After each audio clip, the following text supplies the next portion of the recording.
Okay, ito po ang inyong Pinoy Firearms Instructor na Gunsmith din naman. At bago ako bumati at magpasalamat, ay gusto ko lang munang basahin ang ilang katanungan dito na bibigyan natin ng kasagutan. Ang unang katanungan ay galing kay Roy Angeles. Ang sabi niya, sa amin wala namang lot number, barangay lang at city nakalagay. Kasi bawat tao may lupa, malawak, may bakod, sakop ng permit yun sa gitna ng bahay ko, 8 hektar. Yung lupa ko, wala ako kapitbahay, pwede ba yun? Nadala-dala ko sa loob ng sakop ng lupa ko nang walang permit to carry. At sabi pa niya, papaano yung address ko, wala naman lot number, gano'n naman sa probinsya, gitna bukid. Pag-aari ko may bakod. Okay, babasahin natin ang batas tungkol dyan. Kasi mahirap, hindi naman ako paniniwalaan. Kailangan talaga may mababasa tayong batas. Actually, sinagot na yan mamaya na natin sagutin yung comment ni Gimboy. Okay, so meron pang isang katanungan dito. Ang sabi ni Raymond Vincent, kung sakali po sir, 2 baril mo, pareho lisensyado pero parehong walang PTC. Yung isa na nasa kotse mo at yung isa nasa bahay mo na checkpoint sa ibang lugar, kotse mo at nahuli sa iyo yung baril sa kotse, nakumpiska at dahil nakita on na track sa license mo na may isa ka pang baril sa bahay, pati yung nasa bahay mo ba baril na nananahimik, damay din, salamat. Okay, so lumalabas na itong mga kaso na ito. Ang sabi pa ni EPJ, gandang gabi sir. After lifting nitong Comelec gun ban this month on June, pwede ba kaya magdala sa loob ng private car natin with LTAP and gun registration extension of residence ang ating private car? Okay, nasagot ko na ito pero lilinawin uli natin, babasa tayo ng batas.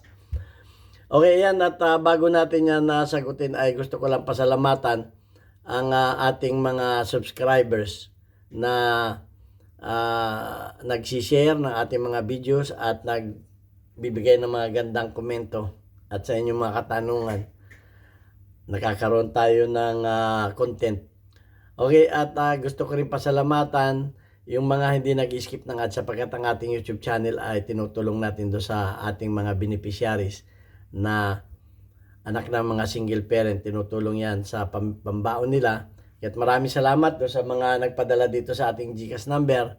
Nakatulong naman yan sa mga pambaon ng mga anak ng single parent. Okay, at lalo tigit pasasalamatan ko lang si Noli Boy Peace America na regular na nagpapadala sa ating mga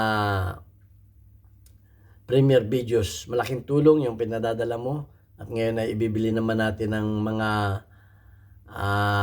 school supplies ng mga bata. Ganon din kay Jubil Platon Boy Umay ng Riyadh, Saudi Arabia. Okay? At sigad na ang bahalang gumanti ng inyong mga kabutihan at pagpalain ng buo ninyong pamilya, bigyan ng malusog na pangatawan, ilayo sa mga karamdaman. Okay, yan lang. At maganda talaga yung nakakatulong. Okay, at okay naman yung aking kita dito sa ating kumpanya. 20 years na tayo nagtatrabaho dito sa Mayadin Shooting Range bilang isang firearms instructor, gunsmith. Kaya yung kita sa YouTube ay hindi ko na binubulsa. Tinutulong ko na lang yan. Okay, punta na tayo sa unahin na natin itong EPJ Panday. Ang sabi niya ay actually ginawan ko na ito ng ng videos. Ewan ko napanood na. Pagkatapos ng gunman, pwede na ba tayong magdala ng baril sa loob ng ating sakyan with LTAP? Okay, lisensyado. Pero ang sabi niya, extension of residence ang ating private car. Hindi po extension of residence ang ating private car. Yan po ay extension ng ating property. Iba po yung property at private car. So, nagkakamali po tayo. Diyan tayo At pag na-involve tayo sa aksidente at nalaman na na tayo ay may itinatago diyan na illegal, ay ano, mariribok kung makakasuhan tayo dyan. Ito, basahin natin yung sabi ni Gimboy. Ang sabi niya, Sir, kung sa labas ng residence or sa kotse, kailangan niya ng separate permit to carry firearms outside the residence. PTC at kailangang hidden or concealed rin sa loob ng kotse, bawal rin i-display. Okay, hindi nga masisearch yung ating kotse kung wala tayong violation. Pero once na yan ay makitaan sa loob, ay maano tayo, makakasuhan tayo. Okay, babasahin ko na lamang yung batas para hindi na tayo magaba. Kasi ang sabi dito sa licensed firearms inside your car. Okay, lisensyadong baril sa loob ng sakyan. Ang sabi dito, the car is not extension of residence. Bringing your firearms inside your car will expose you to possible violation. Ayan, maliwanag na. Batas na yung binasa ko para wala na magtanong. Iba po yung extension ng property. Iba po yung property sa residence. Iba po yung residence. Residence po ang nakalagay po doon sa ating mga LTAP o license. Kaya ano yan? So, makakasuhan tayo. May possible violation tayo. Bahala na yung kung ano may kakasuhan. So, maliwanag yan. Sana matigilan na natin yung issue na yan. Kaya nga sinasabi ko, hindi ko ina-advise na magdala kayo ng baril sa loob ng sasakyan na walang permit to carry. Pero ang sabi ko naman, yung ating mga sasakyan ay hindi basta-basta pwedeng pasukin o i-search ng walang kadahilanan. Okay, may mga dahilan kung bakit nasabi ko na yan. Hindi ko na At hindi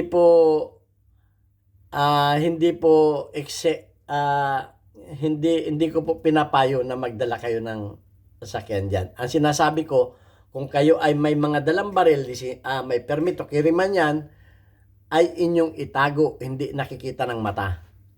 So, lagi pa ulit-ulit na tayo dyan. Okay, nasagot ko na yan. Punta naman tayo sa sa isang katanungan. Sabi niya, paano? Address ko, wala naman lot number. Ganun naman sa probinsya, gitna ng bukid ko. Pag-ari ko, bakod 8 hektarya. Sabi ni Roy Angeles, sa amin, wala naman lot number. Barangay lang, city nakalagay. Kasi bawat tao may lupa, malawak, may bakod, sakop ng permit. Yun, sa gitna ng bahay ko, 8 hektarya lupa ko, wala ako kapitbahay. Pwede ko ba dala-dala sa loob ng lupa ko ang permit to carry? Kung akong tatanungin mo, pwede mong daladalahin yan kasi wala namang sisita sa iyo doon ay. Sabi mo, wala ka namang kapitbahay doon. Ang problema, pag ikaw ay nakadisgrasya. Yun ang problema, pag ikaw ay nakadisgrasya. Okay, basahin na natin yung batas. In the Philippines, farmland is generally not considered residential property. Maliwanag. Sa Pilipinas, ang farmland ay generally hindi considered na residential property. Iba po yung, kaya sinabi ko sa video, iba po yung residential at yung farmland. Unless, pero may unless ito. It has been converted to reclassified. Okay. Agricultural land is especially designed for farming and other related activities, while residential land is for housing, urban development, while agricultural land can be both sold and transferred. It cannot be used for residential purposes without undergoing the conversion process. Okay. Kung kayo ay may farmland at kayo ay magtatayo ng bahay doon, ang sabi ay, agricultural land needs to be classified residential land through local government legislation if you're going to build a big structure. Kung kayo ay magtatayo doon sa inyong lupa, ay pumunta kayo sa inyong munisipyo at para parte ng lupa na pagtatayuan ninyo ay ma-convert sa residential. Kasi iba po ang tax ng agricultural kisa sa residential. Kaya yun ay dapat ninyo. So susukatin kung ilang metro ang gusto ninyo doon na maging bahala na kayo makipag-usap doon sa inyong munisipyo kung ilang sukat yung pagtatayo ng inyong residential land. Maliwanag. Yan po nasa batas. So, hindi yung manggaling sa akin. Ako ay hindi nagbibigay ng sarili kong opinion. Binabasa ko lang yung batas. So, yan. So, yun ang nasa batas. Hindi po kumo yung inyo 8 hektarya, nagtayo kayo ng bahay doon sa inyong 8 hektarya na yon, yung buo na yon ay residential land. Hindi po residential, yun po ay mananatiling commercial land o agricultural land. Kaya nga, yung mga, halimbawa kayo ay may malaking lupa at gusto ninyong patayuan ng mga bahayan, ay kukuha pa kayo ng maraming permit. Dadaan pa kayo diyan, i-convert yan sa residential land. I-convert pa yan. So, ganun din. So maliwanag. Iba yung farmland, iba yung residential property. Okay, iba yung residential property isa doon sa farmland. So maliwanag po 'yan. Dapat natin alam 'yan. So sana wala na magtanong ng tungkol diyan kasi binasa ko na yung batas. Kasi minsan natatamad akong magbasa pa ng batas kaya binasa ko na. At ganoon din sa mga sasakyan. Iba po yung extension ng property kaysa doon sa extension ng ating residential o residential extension. Iba rin po 'yon. So mag-ingat po tayo kung tayo ay may baril. Doon naman sa katanungan ni Vincent, yung katanungan na kung dalawa ang baril mo, yung isa nahuli, ay mariribok po yung inyong license. Mariribok yan pareho. So, ang sinabi ko nga, hindi po yan ay yung paggamit natin ng firearms o pagkakaloob sa atin na tayo ay magka-firearms. Yan po ay ating ang tawag dito. Ina-allowed lang ng ng government. Privilege po 'yan. Okay. So pag nakita sa track record mo na lahat ng baril mo matatanggalan ka ng lisensya. Parang yan parang yung sa LTFRB, yung isang bus nagkakaso lahat nasuspindi yung kanyang mga bus. Ganun lahat 'yan. Lahat ng bus pinahinto dahil na-involve sa aksidente yung isang bus. Lahat suspindi o kung suspindi man o kung further investigation baka maribok lahat. So ganun yan, mariribok po lahat ng ating firearms dahil hindi tayo naging abiding law citizen. Hindi tayo sumusunod sa batas dahil baril yan. So ganun, dahil ang sabi nga ni Ordosipay, lagi tayong sumunod sa batas. Huwag tayong matigas ang ulo. Okay, huwag natin ipilit yung mali. So kaya ako laging sinasabi yan para bigyan kayo ng guide, hindi naman para magmarunong sa inyo. Kasi nagsasabi yung iba na hindi daw naman ako abogado. Pero as a firearms instructor, nagpapayo lang ako na huwag ninyong gagawin yung mga hindi ninyo dapat gawin. Okay, so maliwanag po yan na yan ay nasa batas. Okay, so nabasa na rin natin na the car is not extension of residence. Bringing your firearms inside your car will expose you to possible violation. So, maliwanag. Pag kayo ay na-expose sa violation, siyempre, lahat ng firearms ninyo madadamay. Damay-damay yan. Okay, hindi lang yung At isa pa, ilalabas na yung baril ninyong ay wala sa position. Illegal position na kasi ang position nun dapat nasa residence. wala na sa posisyon, maaring makasumpa kayo ng illegal position. Depende yan sa mga pulis na nahuhuli sa inyo. Okay, depende yan sa mga otoridad na nahuhuli sa inyo. So, mag-ingat po tayo at panatilihin natin tayo ay kalmado. Lagi tayong malamig ang ulo, hindi pinagyayabang ang firearms. Yan ay ginagamit lamang sa pagtatanggol sa ating sarili kung tayo ay nasa bingit ng kagipitan. Okay, so babasahin ko lamang yung ating mga bagong community spotlight. Meron tayo ditong mga community spotlight na bago na.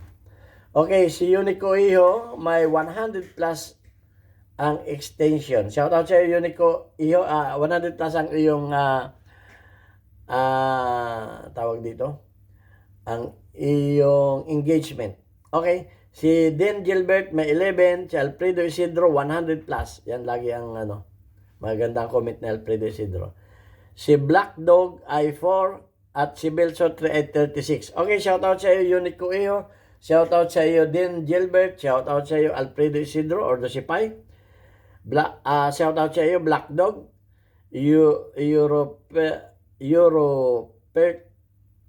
Tracker Black Dog. Okay? At shout out sa iyo, Belsotre. Okay, maraming salamat sa inyo. Yung akin ay mga pagbibigay lamang sa inyo ng gabay para maiwasan natin ang mga further na magiging problema. At maraming salamat sa inyong pag-share ng ating mga videos. God bless us all. Thank you very much.